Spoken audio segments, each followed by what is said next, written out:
Hoylam.net sitesinin haberine göre Doğu Türkistan'ın başkenti Urumçi'de bir giyim fabrikası kuran ve toptancılık yapan İbrahim Kurban ve arkadaşı Abdurrahim Roze'nin 25 Haziran 2016'da kendi evlerinde Çin İstihbarat Polisi tarafından tutuklandığı, daha sonra memleketi Yopurga ilçesine sevk edildiği ancak İbrahim Kurban'ın polis sorgusu sırasında işkenceye dayanamayarak şehit olduğu, ağır yaralanan arkadaşının ise 10 yıl hapis cezasına çarptırıldığı bildirildi.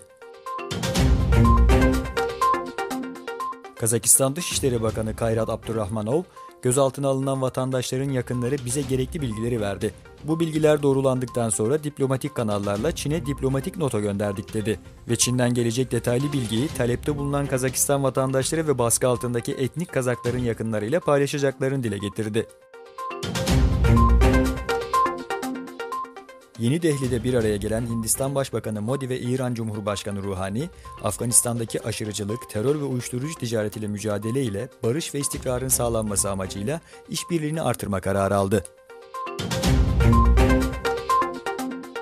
CIA'in eski direktörlerinden Woolsey, Rusya'nın ABD'deki seçimlere müdahale ettiği iddiaları ile ilgili Amerika Birleşik Devletleri'nin de başka ülkelerdeki seçimlere karıştığı itirafında bulundu. Ege Üniversitesi Elektrik Elektronik Mühendisliği bölümünde yerli biyomedikal sinyal kayıt cihazı geliştirmek üzere yürütülen çalışmanın başarıyla sonuçlandığı bildirildi.